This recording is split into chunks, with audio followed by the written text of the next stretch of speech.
and welcome to another edition of the Grandstanders.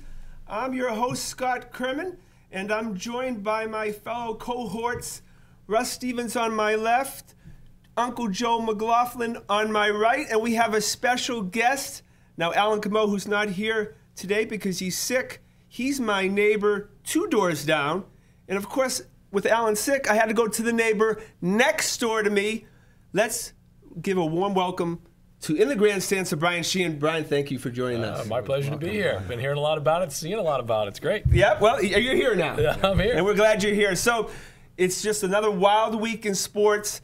Let's kick into the Red Sox have begun formal spring training, right? Pitchers and catchers have reported. Pitchers and catchers reported. Big Papi has arrived. He made his appearance, and we'll talk about that in a couple of minutes. So the first spring training question that I have, because we have a number of questions we want to go over tonight with the Red Sox, is, I brought this one on, Mike Napoli in first base, who's making $16.5 million a year, guys, which I don't even understand that contract. You'll have to explain it to me.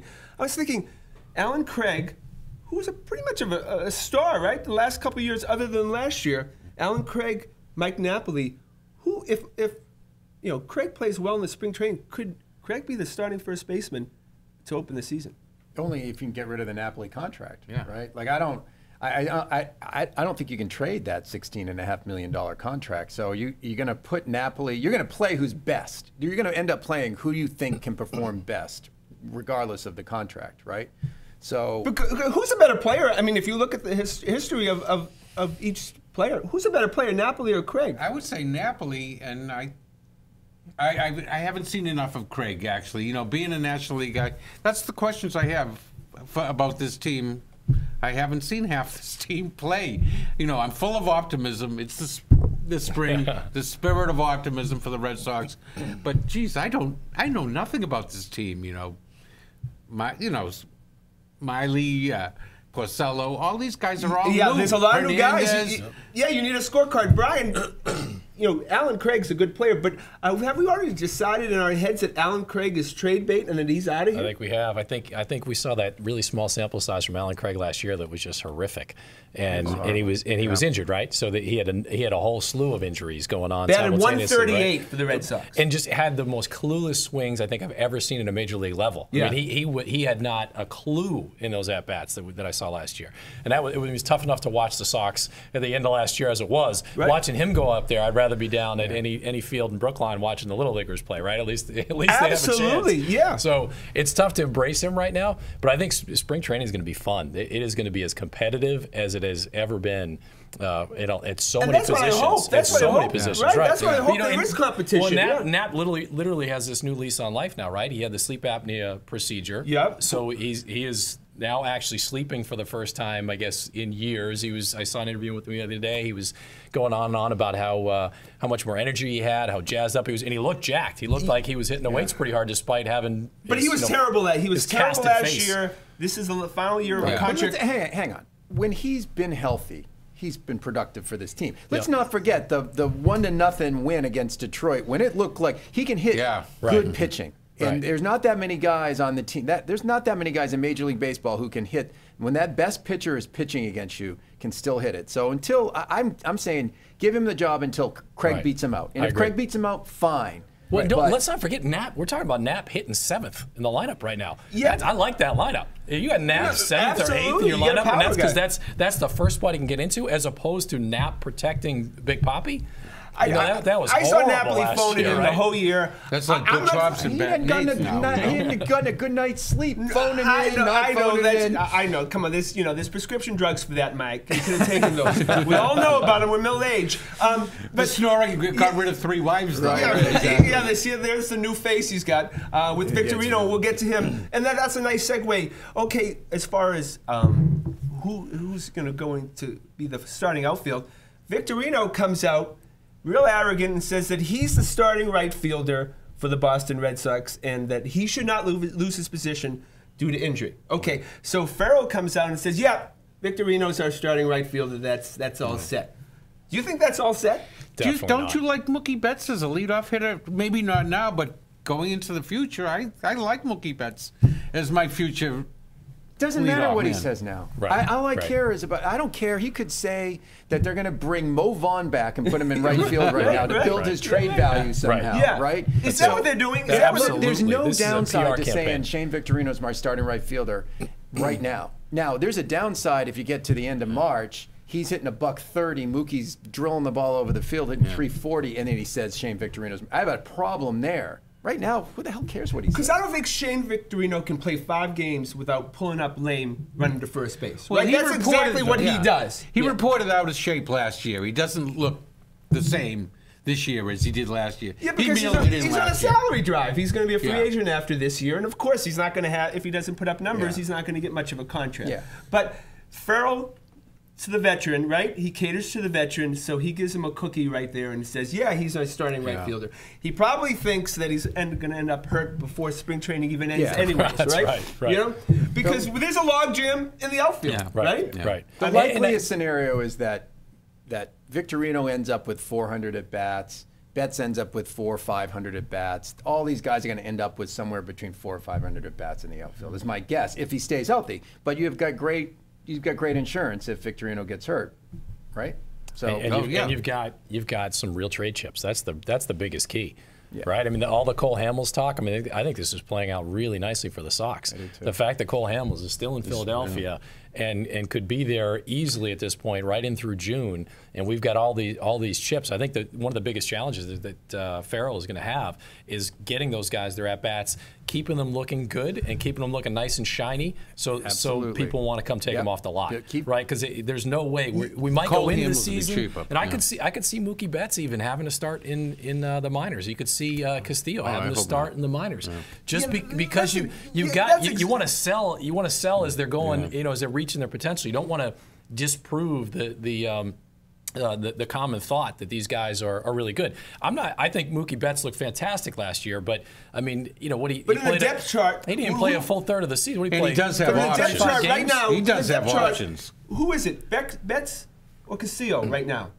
I'm assuming. I think Castillo, you don't have the options. He's a different kind of contract. Where no, they can put him down on the minors. Absolutely, they can send him down. But I just think he's going to. Honestly, I think they're going to let this thing play out in spring training. They're going to let the trade market play out.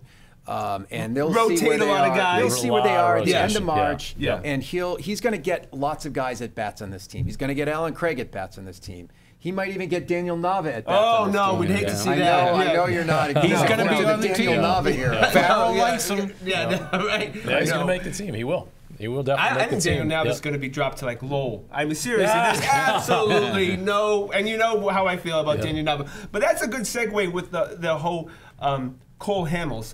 The Red Sox this week signed Dominican 19-year-old superstar Yon Moncada to a $31 million contract, and then they had to give another $31 million to MLB to get him. So they spent $62 million on a guy, 19 years old. Apparently he profiles to be a superstar, right? Could this be a reason that they end up giving Betts up in a Cole Hamels deal? Oh, this guy looks like a slugger, even at this age. He really, you see because they're not trading him. I don't even know why. I've heard that speculation this week. Not a chance. That's not happening. They didn't pay $62 million to trade somebody. They wouldn't have done that. They think he's Robbie Cano. That's why you spend that money. Right. That's it. That's it. You want to lock him up for as long as you can. I think not only does that maybe mean Betts is expendable at some point. Now, you got not now. He doesn't make Betts expendable right now. Although I'd come back to that in a second because I would trade Betts for Hamels in a heartbeat. But where this gets really interesting is I think it puts a lot of pressure on Xander Bogaerts. He had a terrible year last year. Everybody was expecting a lot more out of him last year. I know, but they put too much pressure on him. This guy's a middle infielder. You got this guy who's built like a bull, and he's a middle infielder. Don't you worry, Brian. Don't you worry about Bogaerts. Bogaerts is a star ready to have. No, don't even worry about that. You said the magic word. You cannot trash on my boy Xander. No way. I've been talking about him, and I've been talking about him for years. Absolutely. Don't you fret about him. I don't worry about superstars and waiting. That's my least problem. Here's the thing. There's no, what they're doing is they're just collecting assets. They're just collecting more and more assets, and whatever option value that creates down the line. They'll cross that bridge. And as they sit there, I'm sure that Charrington's not sitting here with, here are the first 3 guys I'm going to trade. Yeah. They'll trade whatever combination of guys they think makes the most sense. Yeah. And so I don't think they have a master game plan in mind with, here's the first 3 guys out of the building. Yeah. I think they now are sitting on enough assets to know they want to go get Cole Hamels and go get him. Right. Yeah. And that leverage is all with the Red Sox right now. I'll tell you one of the most exciting chips that I think they have right now, but this is actually, I think they're simultaneously rebuilding this team and building for the longer term, right, with some of these younger guys. Absolutely, the most exciting guy that I just learned about recently, was doing a little bit of reading on him, is Eduardo Rodriguez. The guy they got for Andrew Miller. Yeah, right. This kid's a stud. Yes, stud. He was signed when he was 16 years old. He's 21. He doesn't turn 22 until right around opening day. A left-handed pitcher April. too, yeah. And the guy's throwing heat. He's got a decent sized frame, and he's 21. He'll be 20. Basically this is his 22 baseball year, right? Young guy, got a ton of talent. And if you look at his stats where he finished in Portland, I think he was, I want to say he finished it like 3-1 or 4-1 with like a 104 whip in Portland last year. Just I think he was maybe in Boise before that. It is so year going up to it, but lights out in Portland once he got here. But right, I'm loving that. But the one thing about Red Sox fans, we're not patient for any of these guys, right? Yeah. Look, I mean, you're ready to ship Bogarts out, right? Yeah, right. Yeah. So one bad you see. That's our issue, Russ, right? Our issue is that we love to talk about our prospects and how wonderful they are, but they have to come up and they have to be superstars ASAP, That's right? That's right. And that is the problem. Do we have any patience? No, as I said a few weeks ago, I thought I was a better man than I turned out to be. Right? I thought I could last. And through you're a good season, man, right? Seriously. I thought I could last through a bridge year, right? Yeah. And I could sit there and I could watch the prospects develop. And if we were getting the tar beat out of us, it was going to be fine. I'm not that man. I'm done. I cannot watch another year like that. No, well, hopefully it's not going to be like that. Right. No, they were punching Judy dolls. I think you have to have a nice mix of prospects and stars on a baseball team. And that's what they've done. I think they have a nice mix. We hope. Going for, right. And just FYI to Red Sox fans, everyone's like, well, the Red Sox spent $62 million this week. John Henry, Tom Warner, they are very rich old men. Don't you fret none about their money. That's exactly right. This is their toys. Right. Yeah. Moncada's their toy this week. Okay? We're very happy. Next week. We're very happy. They should be spending the money they're spending in this market. NESN is a license to print money. Absolutely. We've got the most expensive or second most expensive cost to go to a game as fans, and those ticket prices didn't change at the end of last season, right? You weren't getting any money back because they stunk. And when it's sign Lester, spend. Absolutely. Right. The ticket prices aren't coming down. Yeah. Right. Right?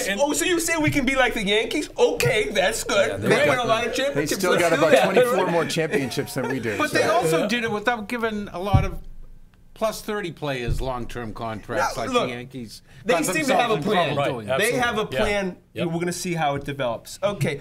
Last week we railed on Pablo Sandoval for being fat. And I can report now that he didn't lose any considerable weight over the last week. But what he did was Big Papi is in town, right? That's right. So he's smart enough to know that he stands next to Big Papi in all the pictures right now.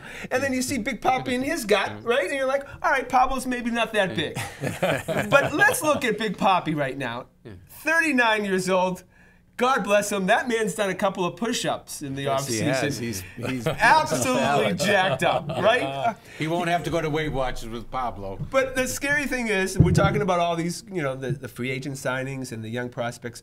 We need to depend on Big Papi again to have a huge year. We need to depend on Papi and we need to depend on Pedroia, right? You're not winning the AL East. You're not winning the AL pennant unless Ortiz hits 30 to 35 home runs and Pedroia gets it back together again. It's just not going to happen. He doesn't have to be power. He just needs to be the glue in the lineup. Those two guys just keep the line moving. I'd actually say Pedroia even more so. I think I agree. For a while there, when Ellsbury was healthy, as Ellsbury went, the Sox went.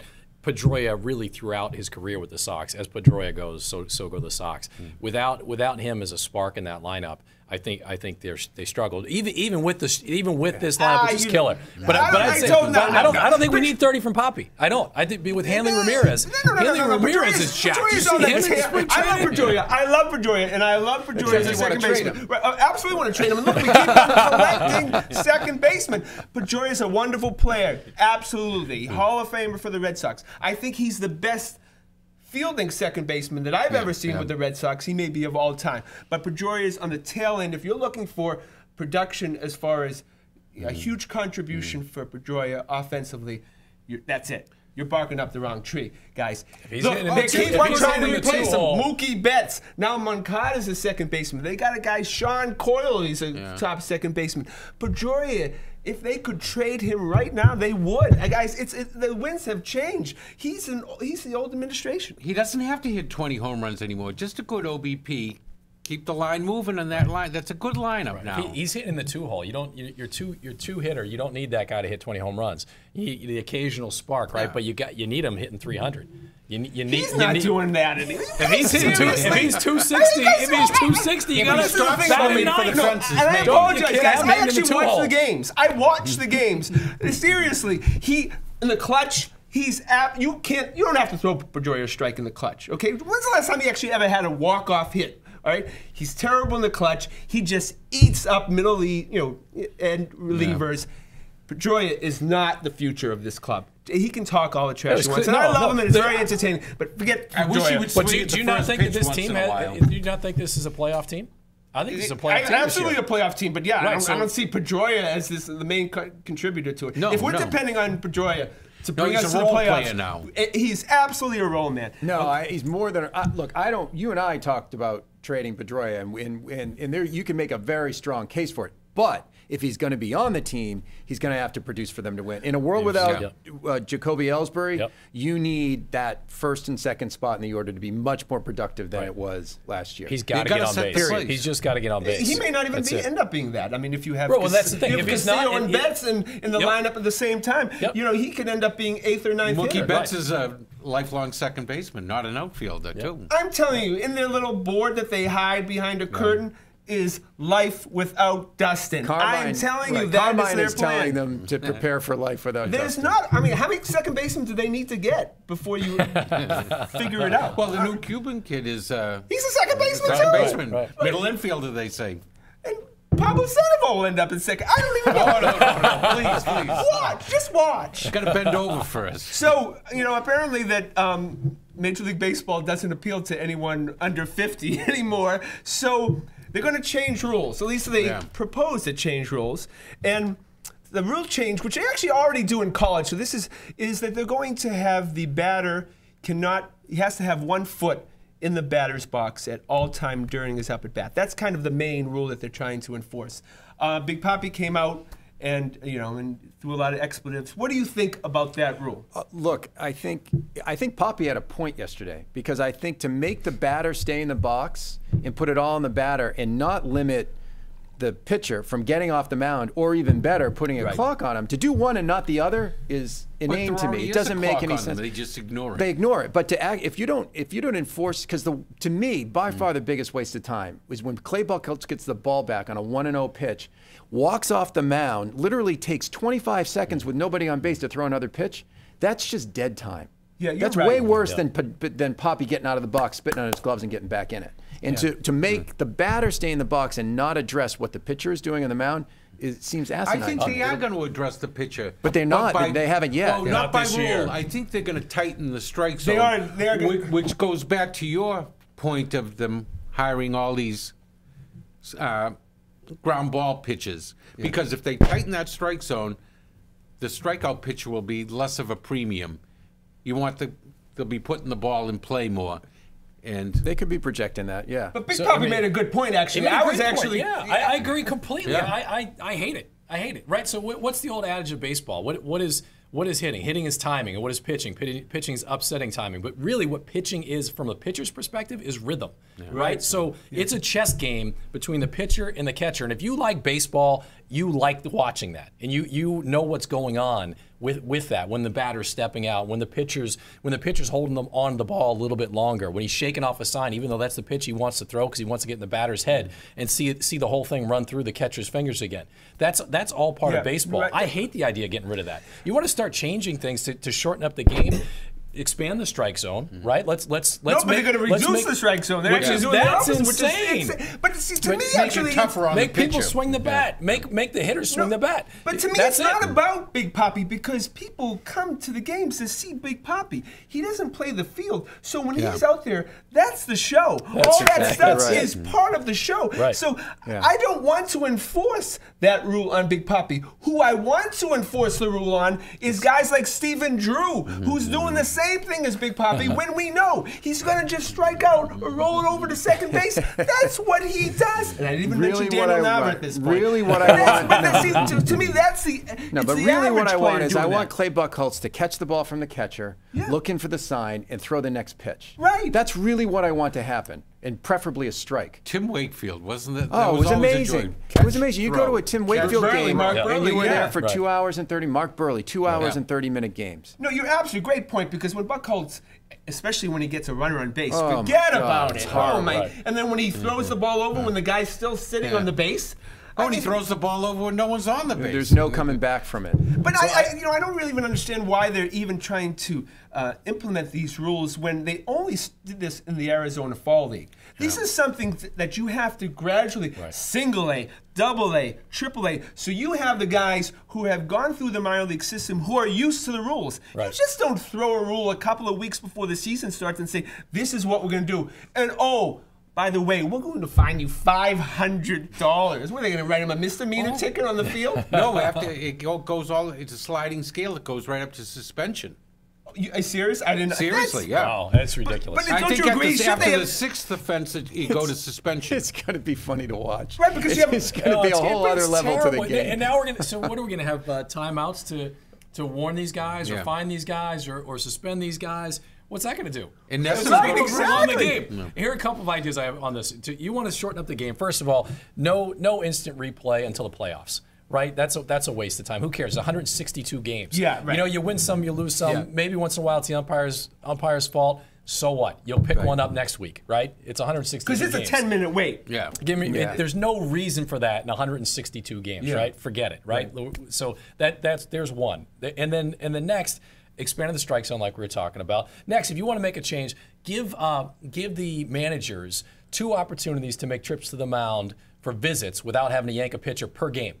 That's ridiculous. Not per inning. So you got 2 visits per game. That's it. Yeah. That's it. Anytime other than that, you go to the mound, you got to bring a guy in. And also, just my little, the whole, when they intentionally walk guys, do we really have to go through that dog and pony show of throwing the 4 balls? No. That's just absolutely stupid. Yeah, can't you hold up 4 fingers and say, that's it. I'm taking it. Yeah. It's equivalent to doing the extra point in the NFL, which is, again, just look, ridiculous. you can probably shave off 15 minutes off of a major league game by trim around the edges and then see what you're left with. And if you then need to put a clock out there or keep guys in the box, then do that. But at least try some of these other things first and enforce some of the rules that are already there. Right? So here's a question I have for you guys on this. Do you think that Major League Baseball really wants to shorten games? Why would they? I'm not convinced that they do. No, I think they do. I think they legitimately. They do. Yeah, absolutely. Yeah. As long as they get the commercials in, are revenues down? Commercials are in, but and you take a look at the seats are still eating and drinking. Take a look at the polling numbers for anybody below the age of 30. Right. I mean, these kids are now watching anything but baseball. Yeah. But I don't know if it's. I think more to his point, it's not because of they give that as their reason. It's a slow game.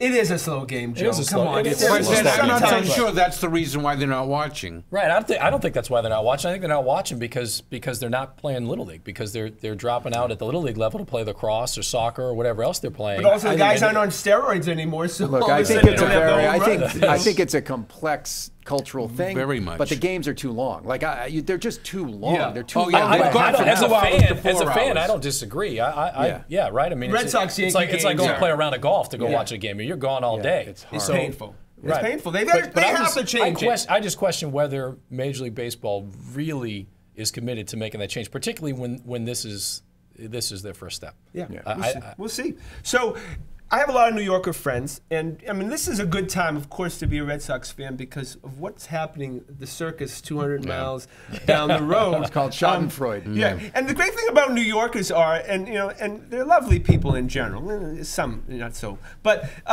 is they have great cuss words, right? They teach you new cuss words, and apparently the new 4-letter word in New York that everybody's screaming is A-Rod, right? I mean, you're getting a hold of this circus now. A-Rod is back in town. They don't want him to be there. They owe him $61 million. Yeah. Which, by the way, will be 67 this year. Because if he hits, what, six home runs, and he gets a $6 million bonus? Because he'll have 600 home runs and he gets a $6 million bonus. Russ, you tell me what happens with that circus come opening day. Is he even on the roster? That's a great question. I think he's going to be on the roster, and then I think they will look for they'll put him on the DL as fast as they possibly can. I would imagine. I just don't think. I think it's just that physically he's not going to be able to hold up for any more than 20, 30 games. Why would they want him around? I don't think they want him around. Yeah, I think they're stuck would just with his cut contract. him and pay him his money. You're going to have to pay him the money one way or the other. That's exactly right. Right. You know, I mean, you buy a candy bar, you take a bite of it, right? And it stinks. Do you eat the whole candy bar because you bought it, or do you throw it out? But it's got to go. But I would ask the Brian version. I would ask the Brian version of the question. It's a 100-gram bar. I'm Major League finishing Baseball is, do the Yankees? The Yankees aren't going to have a lot going on this year. Do the Yankees really want A-Rod gone, or if they're going to pay him anyways, do you create a bit of a circus atmosphere and get some people out during April trying to fill those $2,500 seats behind the plate in April? Does he improve ratings in the YES Network? He might. Yeah, right. I think they're hoping like heck he can hit. Yeah. He's done. Right? He's washed up. Oh my God. Oh yeah. I'd be surprised if he could do it. I'd be surprised, right? You got to figure. It's amazing to see, though. Presumably, he must be clean. He could have been all ours, right? Yeah. And so he's got to overcome the fact that he's no longer on steroids. He hasn't played since September of 2013. Right. And athletes who take a year off. He's only 23. Oh, no, that's right. He's 39, but isn't the bigger question, what's amazing, 39. Who's 39 also? I don't know. The bigger question is, when did the Yankees become like we just outbid them for this Cuban baseball player by like $5 million. Yeah, right. Yeah. What is going on why is their team so lousy? Right. They think they're trying. The Steinbrenners are going to. Hal Steinbrenner wants to sell. Wow. That's what everyone in New York thinks. Other than Apple buying the Yankees, who can afford? I mean, that's got to be. Hal doesn't like baseball. If the Clippers are worth $2 billion, what's the Yankees and the YES Network? Yeah. I mean, literally infinite. I mean, it's ridiculous. It could be $4 or $5 billion. Oh, I think even more than that. I mean, I think the YES Network is more valuable than as Nesson is more valuable than the Red Sox. The YES Network is more valuable. But how'd they get so bad?